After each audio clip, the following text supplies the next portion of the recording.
구약 성경 953쪽 전도서 5장 10절부터 12절 말씀을 우리 한 목소리로 함께 봉독합니다. 은을 사랑하는 자는 은으로 만족하지 못하고 풍요를 사랑하는 자는 소득으로 만족하지 아니하나니 이것도 헛되도다.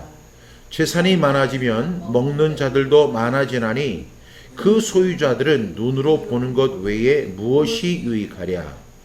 노동자는 먹는 것이 많든지 적든지 잠을 달게 자거니와 부자는 그 부유함 때문에 자지 못하느니라. 아멘. 우리 함께 기도하겠습니다. 참으로 좋으신 하나님, 하나님의 은혜와 사랑에 감사합니다.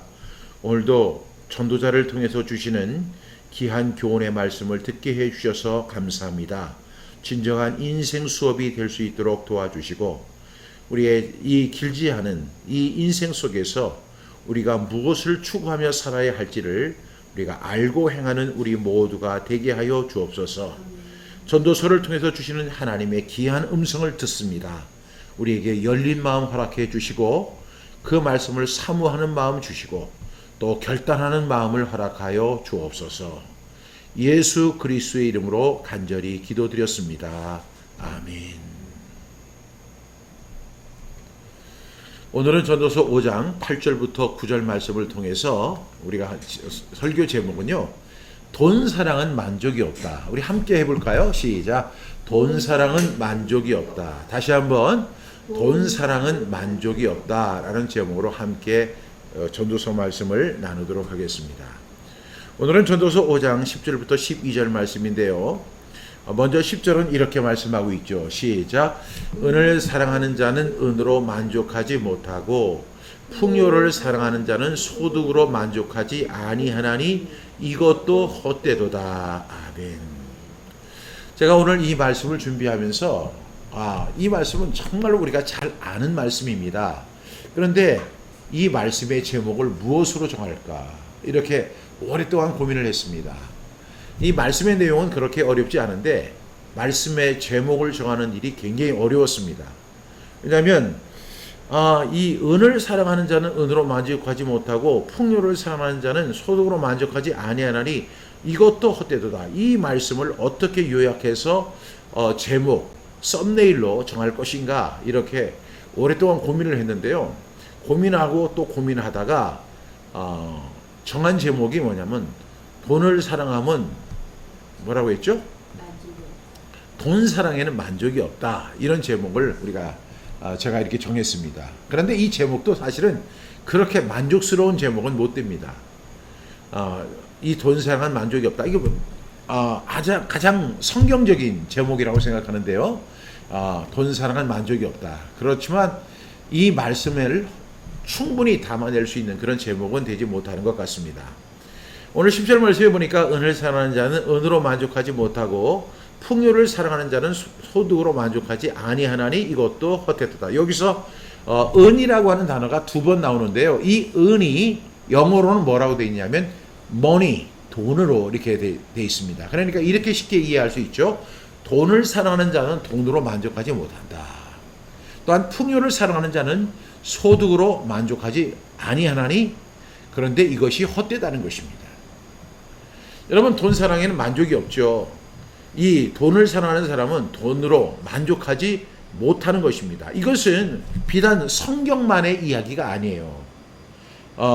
모든 철학자들도 그렇게 이야기를 하고 동서고금을 막론하고 우리보다 먼저 살았던 많은 사람들이 돈 가지고 만족하지 못한다. 이렇게 이야기합니다.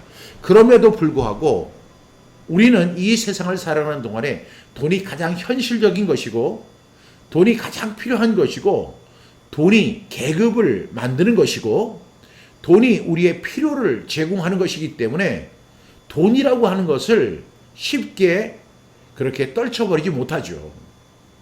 여러분, 돈이 있어 보세요. 돈이 있으면 밥을 안 먹어도 막 배가 부른 것 같아요. 그런데 돈이 없어 보세요. 이제 월세를 내야 되고 공과금을 내야 되는데 지금 돈이 없어요. 그러면 잠을 못 자요. 그러니까 이 돈이라는 것은 꼭 필요한 것이고 아주 꼭 필요한 생활에 필요한 것입니다. 그래서 이 돈이라고 하는 것이 우리와 그렇게 밀착되어 있는데 오늘 이 제목에 보니까 돈 사랑은 만족이 없다는 거예요.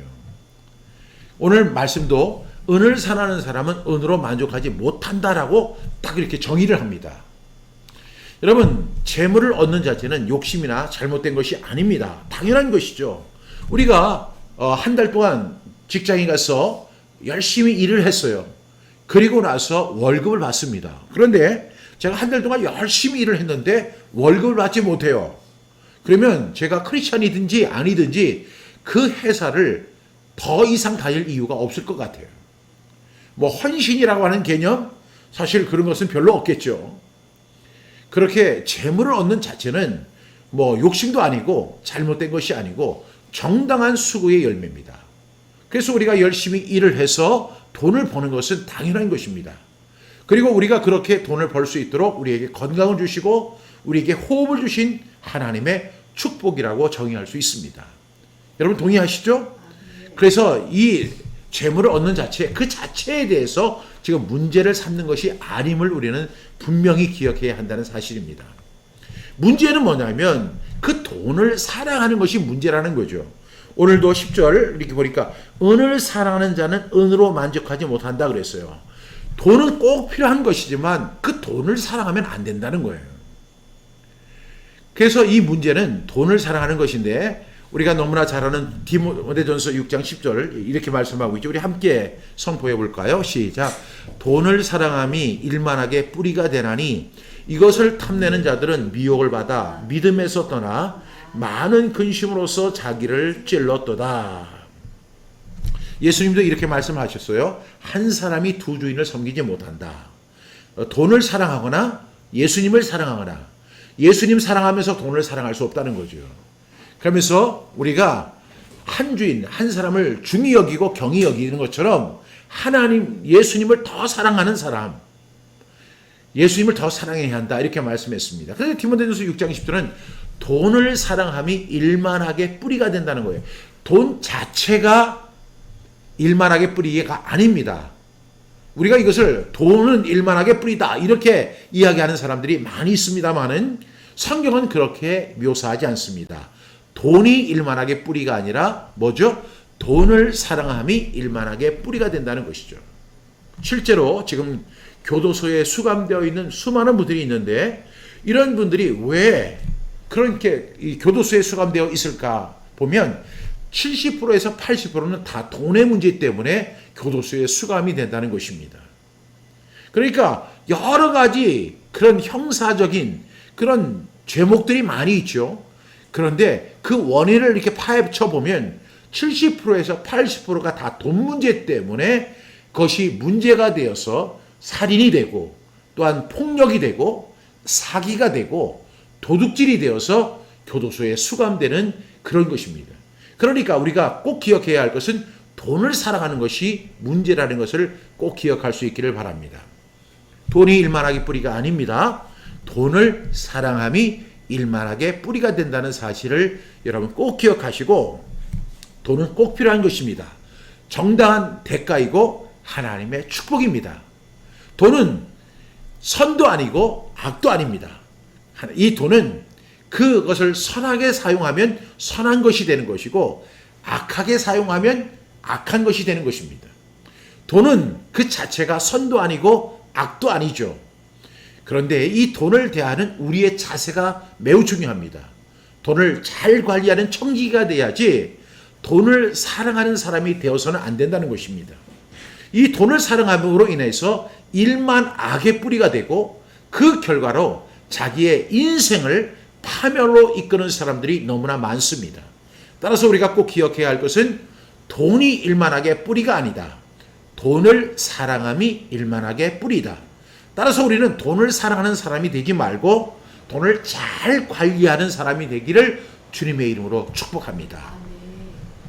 여러분, 재물을 얻는 것은 하나님의 축복입니다. 우리 창세기 24장 34절부터 35절 말씀 우리 함께 봉독합니다. 시작. 그가 이르되 나는 아브라함의 종이니이다.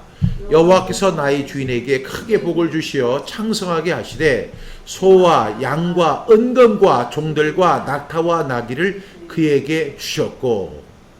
여러분, 이 지금 아브라함의 종이 지금 이렇게 이야기를 하죠. 나는 아브라함의 종입니다. 그러면서 자기가 종인데 자기의 주인인 아브라함을 바라보면서 이렇게 이야기하는 거예요. 하나님께서 나의 주인에게 크게 복을 주셨습니다. 그래서 창성하게 하셨습니다. 그리고 그 현상들이 바로 소와 양과 은과 금과 종들과 낙타와 나귀를 그에게 주실 것입니다. 여러분, 여기서 돈을 사랑하면 문제가 되지만 돈을 잘 관리하면 이렇게 아브라함이 받았던 그 복을 저와 여러분이 누릴 수 있다는 사실을 꼭 기억할 수 있고, 그러한 재물을 얻는 저와 여러분 되시기를 주님의 이름으로 축복합니다. 그래서 들어가도 복을 받고 나가도 복을 받고 떡반죽 그릇까지도 복을 받는, 그래서 이 우리가 짧은 인생을 살아가는 동안에도 하나님의 사람답게, 그리고 저 사람은 하나님 믿는 사람이야, 하나님 믿어서 저렇게 큰 복을 받았어, 이러한 칭찬과 그런 부러움의 대상이 되는 저와 여러분 되기를 주님의 이름으로 축복합니다. 그 다음에 우리 창세기 26장 12절부터 13절 말씀 우리 함께 읽어볼까요? 시작. 이삭이 그 땅에서 농사하여 그 해에 100배라고 얻었고 여호와께서 복을 주심으로 그 사람이 창대하고 왕성하여 마침내 거부가 되어. 여러분, 부자가 잘못된 것이 아니라는 거죠. 지금 이삭이 거부가 됐어요. 그냥 부자가 아니고 거부가 된 거예요. 거부. 여러분, 옛말에도 이런 말이 있어요. 작은 부자는 사람이 만드는 거지만 큰 부자는 하늘이 만드는 것이다. 작은 부자는 인간의 노력으로 이렇게 얻어지는 것이지만 큰 부자는 하나님의 축복으로만 가능하다. 그것은 하나님을 믿는 사람만이 그렇게 이야기를 하는 게 아니라 하나님을 안 믿는 사람들도 그렇게 이야기를 한다는 것입니다. 그런데 하나님의 그 복을 받은 사람이 누구예요? 이삭입니다. 그래서 이삭이 그 땅에서 농사하여 그 해에 몇 배를 얻었어요? 100배나 얻었어요. 그리고 여호와께서 복을 주셨어요. 그래서 창대하고 왕성하게 되었다는 거예요. 여러분, 제가 이 이삭을 보면서 너무 멋진 것이 뭐냐면 100배를 얻었죠, 복을 받았죠, 창대하죠, 왕성하죠. 그래서 마침내는 거부가 되었다는 거예요. 거부가 되었다는 거예요. 여러분, 제가 그 미국에서 가장 부자들, 미국에서 가장 부자의 80%가 유대인이라는 거예요. 그 사람들이 누구의 후손이에요? 아브라함과 그 이삭의 후손들이에요. 근데 그 후손들이 지금 미국에서 그 100명의 재벌들 가운데 80명이 유대인이라는 거예요. 제가 그걸 보면서 하나님은 이 아브라함 때도 살아계셨고 이삭 때도 살아계셨고 지금도 살아서 역사하시는구나. 그래서 제 꿈이 뭐냐면 테필린 복음을 통해서, 아니 그 유대인들은 그 어려운 환경 속에서도 세계의 거부가 되었는데 우리는 그 유대인들보다 훨씬 좋은 조건이잖아요. 그들은 구약만 믿지만 우리는 구약과 신약을 믿고, 그들은 성부 하나님만 믿지만 우리는 성부 하나님, 성자 하나님, 성령 하나님 믿는 사람들인데, 아니 그럼 우리가 더 복을 받아야 될 거 아니에요. 그런데 그 복을 받는 방법이 뭐라고요? 테필린 복음을 선포하는 것이라는 거예요. 여러분, 꼭 테필린 복음을 선포할 수 있기를 주님의 이름으로 축복합니다. 이렇게 거부가 되는 거 절대 나쁜 것이 아닙니다. 그것을 정죄하는 것이 아니라는 사실을 우리가 기억해야 돼요. 오늘 말씀이 좀 부자에 대해서 회의적인 것으로 이렇게 묘사되고 있지만 결코 그런 내용이 아닙니다. 부자가 되는 것은, 복을 받는 것은, 재물을 얻는 것은, 그리고 창대하고 왕성하게 되는 것은 결코 잘못된 것이 아닙니다. 오늘 말씀과 같이 은을 사랑하는 것, 그 돈을 사랑하는 것 때문에 문제가 발생한다는 사실을 꼭 기억할 수 있기를 바랍니다. 여러분, 신명기 8장 18절 말씀 우리 함께 선포할까요? 시작. 내 하나님 여호와를 기억하라. 그가 내게 재물 얻을 능력을 주셨습니다. 이같이 하심은 내 조상들에게 맹세하신 언약을 오늘과 같이 이루려 하심이니라. 아멘. 여러분 옛 조상들만, 아브라함이나 이삭만 이런 복을 받는 게 아니에요. 하나님께서 그가 하나님께서 내게 재물 얻을 능력을 주셨음이라는 거예요. 여러분, 유대인들이 지금 재물을 얻을 능력을 어떤 민족보다도 강하게 갖고 있잖아요. 그래서 그들이 엄청난 부와 그 경제력을 갖고 있습니다. 그것이 뭐냐면 그가 내게 재물 얻을 능력을 주셨습니다. 근데 여기서 끝나는 말씀이 아니죠. 이같이 하심은 내 조상들에게 맹세하신 언약을 오늘과 같이 이루려 하심이니라. 오늘은 부자강이에요. 그런데 잘못된 부자도 있음을 우리가 꼭 기억할 수 있기를 바랍니다. 여러분, 돈 사랑에는 만족이 없어요.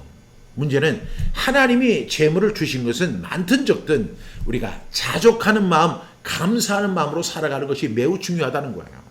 오늘 특별히 추수감사주일인데 우리가 하나님 앞에 정말 하나님께서 1년 동안 우리가 수고한 것도 있죠. 우리가 땀을 흘린 것도 있죠. 우리가 노력한 것도 있어요. 그런데 여러분, 우리가 아무리 땀을 흘리고 우리가 아무리 수고하고 아무리 노력해도 안 되면 안 되는 것입니다. 이삭이 그해 농사하여 100배를 얻은 것은 하나님의 복입니다. 아멘. 여러분, 하나님이 재물을 주셨는데 어느 경우에는 적게 주셨어요. 어느 경우에는 많이 주셨어요.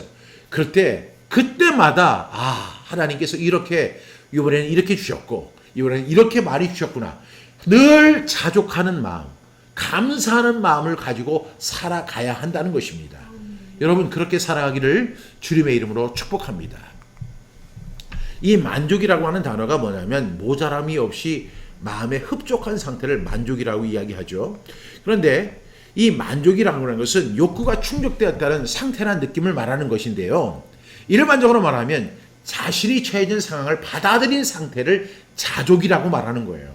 그것이 크든 작든.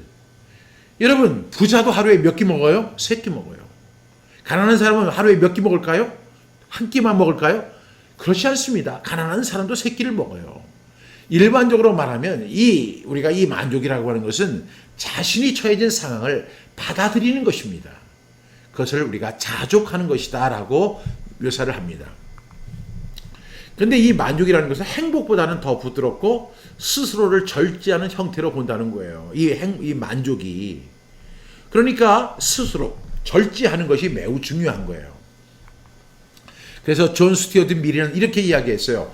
나는 나의 욕망을 충족시키는 대신에 제한함으로 내 행복을 추구하는 법을 배웠다. 여러분, 나의 욕망이란 끝도 없어요. 돈 욕심은 끝이 없어요. 1억이 있으면 2억이 있고 싶고 2억이 있으면 3억이 있고 싶고 3억이 있으면 10억이 있고 싶고 10억이 있으면 20억이 있고 싶은 거예요. 그런데 그 욕망을 충족시키는 대신에 제한하는 거예요. 감사하는 거예요. 그때 내 행복을 추구하는 법을 배웠다라고 존 스튜어트 밀은 그렇게 이야기를 합니다. 여러분, 성경은 돈, 소득, 풍요, 권력, 재산, 소유, 부욕하면서 만족을 얻으려는 것은 불가능하다는 사실을 분명히 이야기하고 있습니다. 돈을 아무리 많이 가져도 그것이 만족하지 못해요. 소득을 아무리 많이 가져도 만족하지 못해요. 풍요로움을 많이 가져도 만족하지 못해요. 여러분, 권력 무상이라는 거 있잖아요. 여러분, 권력도요, 정점에 이를 때는 막 박수를 받고 사람들이 몰려든다고 하지만 그 사람이 이제 임기 말이 되면 사람들이 다 떠나요. 여러분, 이거 비참한 겁니다. 재산도 그렇고 소유도 그렇고 부유함도 이런 것에서 만족함을 얻으려고 하지 말라는 거예요. 그냥 하나님께서 내게 주신 것이 크든 적든 만족함으로 자족하는 마음으로 살아가는 추수감사절이 되기를 간절히 바랍니다. 오늘 말씀이 어떻게 추수감사절 주기를 하고 그 내용과 너무나 적합한지 딱 맞아 떨어지는지 저도 의아할 뿐입니다. 돈 사랑에는 만족이 없습니다. 그 다음에 우리 11절 함께 읽어보겠습니다. 시작. 재산이 많아지면 먹는 자들도 많아지나니 그 소유주들은 눈으로 보는 것 외에 무엇이 유익하랴. 이 전도자는 아주 재밌는 이야기를 해요. 재산이 많아지면 먹는 자들도 많아진대요. 그 소유주들은 눈으로 보는 것 외에 무엇이 유익하랴. 아니, 재산이 많아지니까 그 재산을 관리하는 사람들, 그 일을 집행하는 사람들이 너무 많아지는 거예요. 근데 그 사람들도 다 먹고 살아야 되잖아요. 그러니까 그것을 눈으로 보는 것 외에 어떤 유익이 있느냐 하는 거예요. 여러분 제가 이것을 번역을 해보니까 이렇습니다. 같이 한번 읽어볼까요? 시작. 그가 많은 재산을 가졌을지라도 먹여 살릴 사람들만 많아지는 법이니 눈요깃거림 말고는 무슨 유익이 있겠는가. 여러분 우리는 생각할 때 많은 재산을 가지면 많은 것을 누릴 수 있다고 생각합니다. 그런데 이 솔로몬은 뭐라고 이야기하냐면 눈요깃거림밖에는 없다는 거예요. 아니 나는 돈이 많아지면 좋은 차 타고 좋은 집에 살고 좋은 음식을 먹고 좋은 옷을 입고 좋은 혜택을 입고 그리고 좋은 사람들 만나고 뭐 하여튼 뭐 좋은 것만 이렇게 했는데 전도자는 이걸 다 누려봤잖아요. 다 누려보면서 이렇게 이야기를 합니다. 그가 많은 재산을 가졌을지라도 먹여 살 사람들만 많아지는 법이니 눈요깃거림 말고는 무슨 유익이 있겠는가 이렇게 이야기합니다. 여러분 맞습니까? 안 맞습니까? 맞습니다. 제가 교회를 해서 개척을 해서 할 때는 저 혼자 개척을 했거든요. 뭐 부목사님이 어디 있어요? 전도사님이 어디 있어요? 뭐 반주자가 어디 있어요? 그냥 반주기 이렇게 틀어놓고 했거든요. 그런데 제가 이제 교회를 세워서 이 교회가 이렇게 부흥이 되고 나니까 당장 전도사님이 필요하고 또한 목사님들이 필요하고 제가 다 할 수가 없어요. 그러니까 부목사님들이 여러 명이 생기고 전도사님들도 여러 명이 생겨요. 남자 교육자들도 있지만 여자 교육자들도 있고 또한 반주하는 사람들도 있고 성가대 지휘자들도 있고 하여튼간 사람들이 굉장히 많아져요. 그래서 제가 잠시 그런 혜택을 한번 봤다는 거예요. 그런데 그런 것은 분명히 눈요깃거리예요. 그 자체가 행복이 될 수 없다는 거예요. 그러면서 이야기를 무슨 유익이 있겠는가 하는 거예요. 눈요깃거리는 잠시 있겠지만 그것이 무슨 유익이 있겠는가 이렇게 이야기합니다. 많은 사람들이 재산이 많아지면 누릴 혜택이 엄청 많을 것이라고 생각하게 되죠. 뭐 하고 싶은 일을 다 할 수 있을 것이라고 생각하고 먹고 싶은 거 다 먹을 수 있을 것이고 갖고 싶은 거 다 가질 수 있을 거고 입고 싶은 거 다 입을 수 있다. 여러분 그렇게 생각하시죠? 그거 아니에요. 눈요깃거리밖에 없는데 그것이 무엇이 유익하냐 이렇게 이야기합니다. 실제로 제가 돈 많은 사람을 본 적이 있어요. 실제로 뭐 우리가 너무나 잘 아는 재벌 중에 얼마 전에 세상을 떠나신 그분 뭐 세상에 모든 거 다 가지고 있는 것 같은데 건강을 잃었잖아요. 그러니까 하고 싶은 일 다 할 수 있어요? 먹고 싶은 거 다 먹을 수 있어요? 갖고 싶은 거 다 가질 수 있어요? 입고 싶은 거 다 입을 수 있어요? 아이고 그분은요 병상에서 환자복 뭐 환자복이 비싸면 얼마나 비싸겠어요? 그거 하나 입고 그냥 몇십 년 동안을 갖다가 10여 년 동안 병상에 누워 있다가 그냥 세상 떠나셨잖아요. 여러분 재산이 많아지면 다 누릴 수 있다고 생각하십니까? 그거 아니에요. 재산의 의미를 두지 말고 돈의 의미를 두고 살아가는 사람들이 이렇게 생각을 합니다. 그러나 그렇지 않다는 사실을 이야기하는 것입니다. 그러나 자신이 하고 싶은 일을 다 하고 먹고 싶은 것을 다 먹고 갖고 싶은 거 다 갖고 입고 싶은 것을 다 가질 수 있다는 것은 애시당초부터 잘못된 생각이라는 것을 이 전도자는 우리에게 설명하고 있습니다. 결국 오너가 할 수 있는 일은 재산을 관리하는 직원들의 의식주 문제를 해결해 줘야 할 뿐이고 만족하지 못하는 노조들의 요구들과 싸워야 하고 결국 직원들이 일하고 먹는 모습을 보는 것 외에는 별다른 것이 없다. 제가 현대적으로 이렇게 설명을 해놨어요. 맞습니까? 안 맞습니까? 여러분 한번 다시 한번 읽어보세요. 시작. 결국 오너가 할 수 있는 일은 재산을 관리하는 직원들의 의식주의 문제를 해결해 줘야 할 뿐이고 만족하지 못하는 노조들의 요구들과 싸워야 하고 결국 직원들이 일하고 먹는 모습을 보는 것 외에는 별다른 것이 없다. 제가 이것을 현대적으로 만들어 놓은 거예요. 저는 유진 피터슨의 그 성경을 엄청 좋아하거든요. 근데 왜냐하면 유진 피터슨은 자기의 방식으로 성경을 해석해 놨어요. 그래서 저도 제 소원이 뭐냐면 성경 66권을 박종신 스타일로 이렇게 만들어 놓는 것이 소원이에요. 왜냐하면 제가 그것 때문에 돈을 버는 것이 아니라 여러분들이 성경을 쉽게 이해할 수 있도록 이렇게 하면 여러분들 잘 이해할 수 있잖아요.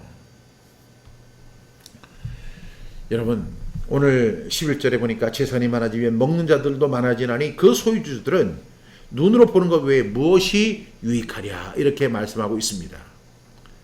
그러니까 결국은 부자가 되면 엄청 큰 혜택과 누림이 있을 것이라고 생각하지만 그렇지 않다는 것입니다.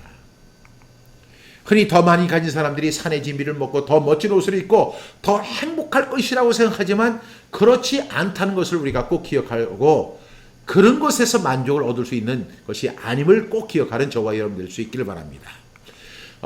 다음에 우리 12절을 함께 읽겠습니다. 12절 시작. 노동자는 먹는 것이 많든지 적든지 잠을 달게 자거니와 부자는 그 부유함 때문에 자지 못하느니라. 여기에 노동자는 먹는 것이 많든지 적든지 잠을 달게 자거니와. 여러분 제가 이 잠을 달게 잔다는 거 그 의미가 제가 좀 어렸을 때는요.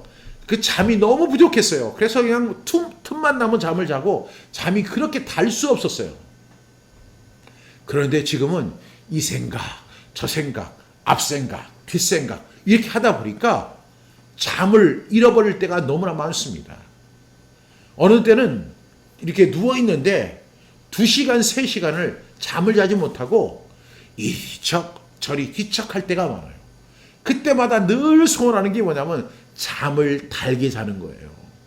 여러분 다 경험해 보셨죠? 이 세상에서 가장 큰 고통이 뭐냐면 불면증의 고통이에요. 그래서 하나님께서 사랑하시는 자에게 뭘 주신다고 했죠? 잠을 주시는도다.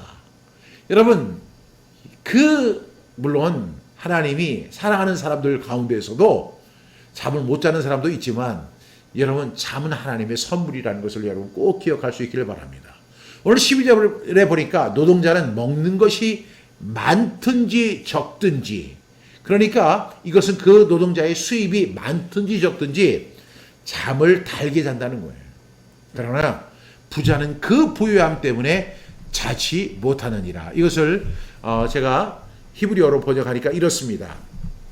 밭을 가는 일꾼은 발을 뻗고 자지만 부자는 그가 가진 많은 재산 때문에 걱정하느라 잠을 편히 자지 못한다는 거예요. 여러분 이 발을 뻗고 자는 거 굉장히 좋죠. 예전에 어떤 사람이 A와 B가 싸움을 했어요. 그래서 A가 이겼어요. 그런데 B는 발을 뻗고 자는데 때리는 사람은 발을 뻗고 자지 못한다. 이런 이야기가 있는데 이 히브리어로 번역하면 그렇습니다. 밭을 가는 일꾼은 발을 뻗고 잔대요. 근데 부자는 그가 가진 많은 재산들 때문에 걱정하느라 잠을 편히 자지 못한다는 거예요. 여러분 지금 혹시 여러분이 가진 많은 재산 때문에 잠을 편히 자지 못하고 있지는 않으십니까? 그렇다면 아무 염려하지 마시고 성경 암송학교를 마음껏 후원하시기 바랍니다. 그러면 돼요. 나 이거 지키고 이것 때문에 잠을 못 잔다. 그 걱정을 우리 성경 암송학교에서 효과적으로 도와드리겠습니다. 그래서 그 사역을 하면 저는 그걸 가지고 우리 태필린 복음을 영문으로 찍고 러시아어로 찍어서 더 많은 사람들에게 저렇게 확대 보급하도록 하겠습니다. 저 중국어로도 이렇게 번역해가지고 하면 얼마나 좋겠어요. 그러니까 여러분이 가진 많은 재산 때문에 걱정하느라 잠을 편히 자지 못하는 분이 계시다면 그런 분들은 즉시 연락 주세요. 그러면 후원 계좌를 보내드릴 테니까 그거 가지고 여러분 마음껏 후원하시고 어떻게 해야 돼요? 발을 뻗고 자는 여러분이 되시기를 주님의 이름으로 부탁합니다. 여기서 노동자란 많이 가지지 못한 사람을 의미하죠. 부자는 많이 가진 사람이에요. 여러분 이 많이 가지지 못한 사람은 발을 뻗고 자요. 근데 많이 가진 사람은 오히려 잠을 자지 못하는 이유가 있어요. 왜 그럴까요? 이 생각이 많고 저 생각이 많은데 특별히 어떤 생각이 많냐면 그 재산을 갖다가 지키려고 하는 것이 엄청 힘들어요. 여러분 직장 생활에서 퇴직한 사람들이 늘 당하는 것이 있죠. 사기입니다. 군인들이 제대를 하고 나면 이제 퇴직금을 받게 되는데 그 퇴직금을 노리는 그 파리들이 엄청 많아요. 학교 선생님으로 이렇게 해서 정년 퇴직을 하면 거기에 퇴직금이 있을 것이라고 생각해가지고 온갖 똥파리들이 다 모여든다고 그래요. 그러면서 형님 동생 하면서 막 이렇게 하니까 그냥 입이 막 벌어지고 그러다 보니까 막 사기를 당하고 어려움을 당하는 사람들이 엄청 많잖아요. 그 재산 지키기가 그렇게 어렵다는 거예요. 우리나라의 어나운서들이 그 참 많은 사람들을 인터뷰하고 많은 기사들을 갖다가 뉴스로 이렇게 내보내니까 세상 전반에 대해서 너무 잘한다고 생각하는데 그 어나운서들이 퇴직할 때 그 퇴직금 받은 거 거의 다 사기꾼들한테 다 밥이 된다는 거예요. 특별히 그 왕 땡땡이라고 하는 어나운서는 무려 사기를 5번씩이나 당했다는 거예요. 여러분, 이렇게 재산 지키기가 어려운 거예요. 그러니까 여러분, 재산 지키기 어려운 분들은 그 걱정하지 마시고 발을 뻗고 자기 위해서는 우리 성경암송학교를 마음껏 후원할 수 있기를 바랍니다. 그러면 발을 뻗고 잘 수 있는 은혜가 있습니다. 여러분, 노동자란 소유물이 부족한 사람이지만 잠자리가 답니다. 부자란 소유물이 많지만 부유함을 유지하기 위해 생각이 많다 보니 잠을 쉽게 이루지 못한다고 하는 것이 오늘 전도자의 이야기입니다. 그래서 부자로 사는 것이 생각보다 힘들어요. 부유함을 지키기 위해서 잠을 자지 못한다는 것이죠. 그런데 여기에서 그 부자가 무엇을 빼뜨리냐면 자족하는 마음, 만족하는 마음, 감사하는 마음이 없는 거예요. 그 재산을 어떻게 해요? 사랑하는 마음만 있는 거예요. 그래서 그 사람은 그 돈을 사랑하기 때문에 부자의 자리에 올랐지만 그 부자의 위치를 지키기 위해서 그렇게 잠도 자지 못하고 고생한다는 것을 의미하는 것입니다.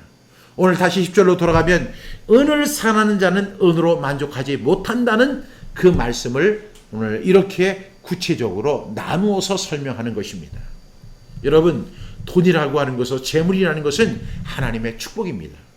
하나님께서 우리에게 복을 주실 때 그런 경제적인 복도 허락해 주실 것을 분명히 믿습니다. 저는 예수님을 믿고 구원받고 하나님의 자녀된 저와 여러분들이 하나님의 풍성한 복을 누리면서 살아가기를 바라요. 그래서 경제적으로 어렵지 않고 꾸어줄지언정 꾸이지 않는 그런 사람이 되기를 바랍니다. 위에만 있고 아래에 있지 않는 그런 사람이 되기를 바랍니다. 그런데 이러한 축복은 돈을 사랑함으로 얻어지는 것이 아님을 기억하셔야 돼요. 여러분, 적든지 많든지 자족하는 마음을 가져야 되고 만족하는 마음을 가져야 되고 감사하는 마음으로 살아가야 하는 거예요. 그럴 때 하나님께서 그 사람을 사랑해 주셔서 더 큰 은혜를 베풀어 주시는 줄로 믿습니다. 우리가 헌금을 드릴 때도 억지로나 인색함으로 드리지 말지니 하나님은 즐겨내는 자를 사랑하신다고 그랬잖아요. 여러분, 내가 이 헌금을 내는데 바들바들 떨면서 헌금을 내는 거 하나님 기뻐하지 않으세요. 그런 헌금은 차라리 내지 않는 것이 좋습니다. 여러분, 어떻게 억지로나 인색함으로 하지 마세요.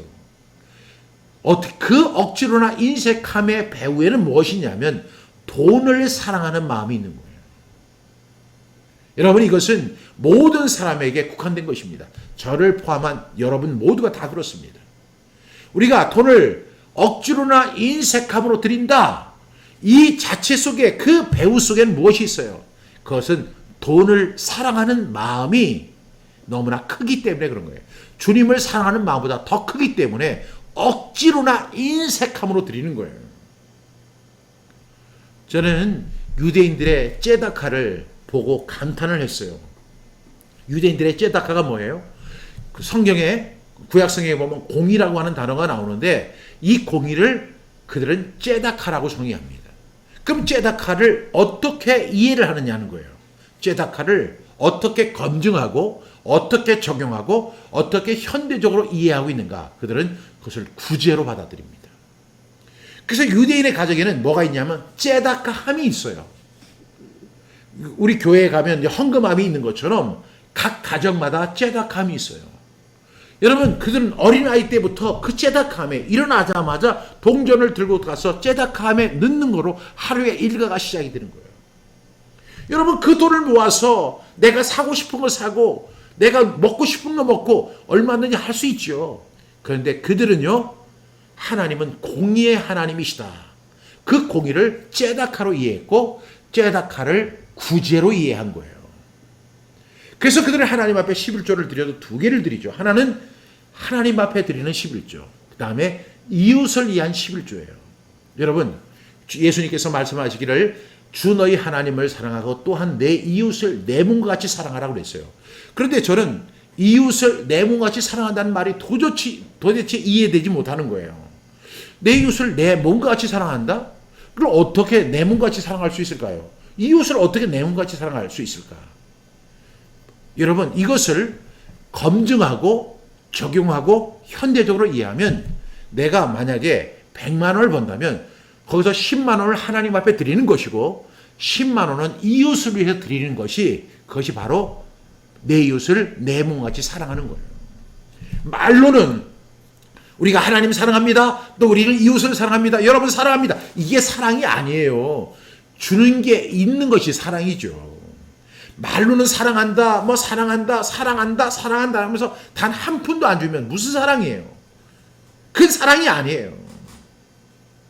여러분, 째다카가 사랑입니다. 그래서 유대인들은 그 째다카함을 어린 아이부터, 그 아이가 무슨 수입이 있겠어요? 그 아이는 수입이 없는 아이예요. 그러니까 엄마가 그 아이를 위해서 동전함을 만들어 놓습니다. 그러면 동전함에서 동전을 가져다가 그 째다함에 넣는 것으로 하루 일과를 시작합니다. 그러다 보면 어느 시간이 되면 그 째다함이 차겠죠. 그 째다함을 이웃을 위해서 갖다 주는 거예요. 근데 그 이웃을 위해서 갖다 주는 그 유대인 가정들이 수십 가정, 수백 가정, 수천 가정, 수만 가정이 되다 보니까 그것이 모아지는 것입니다. 그래서 그것이 가난한 사람들과 어려운 사람들과 그리고 사업을 시작하는 사람들에게 도움이 되는 거예요. 그 째닥함에서 나온 돈으로 유대인들이 사업을 시작할 때 사업 초기 자금을 지원받습니다. 유대인들은 한 번에 성공을 하는 예가 많지만 실패를 하는 경우도 있죠. 그러면 두 번째 후원을 받습니다. 그 창업 자금을 지원받습니다. 그런데 그것도 실패했어요. 그러면 세 번까지 창업 자금을 지원받는데 그것이 바로 째닥함에서 나온 돈으로 이루어지는 거예요. 여러분, 우리가 입술로는 얼마든지 사랑할 수 있어요. 입술로는 얼마든지 전 세계 70억 인구를 다 사랑할 수 있어요. 그런데 중요한 것은 우리가 돈을 사랑하는 마음이 있는 사람은 예수님도 사랑할 수 없는 거고 이웃도 사랑할 수가 없는 거예요. 그리고 내 삶에 있어서 자족하는 마음도 만족하는 마음도 없고 감사하는 마음도 없는 거예요. 내가 열심히 일해서 돈을 벌었는데, 오늘도 우리가 신명의 말씀을 통해서 주신 말씀이 내게 재물 얻을 능력을 주신 거예요. 하나님이 그 재물 얻을 수 있는 힘을 주시고 건강을 주신 거예요. 그렇기 때문에 이 모든 것이 다 하나님의 은혜인 것입니다. 이 하나님의 은혜를 우리가 어떻게 해야 돼요? 자족해야 돼요. 그리고 만족해야 돼요. 그리고 더 나아가서 감사하는 삶이 돼야 돼요. 오늘 제가 이 추수감사절이라고 해서 특별히 말씀을 선정한 것이 아닌데, 오늘 로마서 5장 10절부터 12절은 이 말씀을 우리에게 구체적으로 설명하고 있는 것입니다. 여러분 꼭 기억하시고, 우리가 자족한 삶은, 그 다음에 만족하는 삶, 그리고 감사하는 삶을 살아가는 방법이 무엇일까요? 돈을 사랑하는 마음이 있으면 절대로 불가능한 거예요. 하나님과 재물을 겸하여 섬길 수가 없음을 기억하시고, 하나님을 더욱 많이 사랑하시고 이웃을 구체적으로 사랑해 보십시오. 하나님께서 엄청난 은혜와 복을 주실 줄로 믿습니다. 사도 바울은 이렇게 고백했죠. 우리 사도행 빌립보서 4장 11절부터 13절 말씀 함께 선포합니다. 시작. 내가 궁핍함으로 말하는 것이 아니니라. 어떠한 형편이든지 나는 자족하기를 배웠노니 나는 비천에 처할 줄도 알고 풍부에 처할 줄도 알아. 모든 일, 곧 배부름과 배고픔과 풍부와 궁핍에도 처할 줄 아는 일체의 비결을 배웠노라.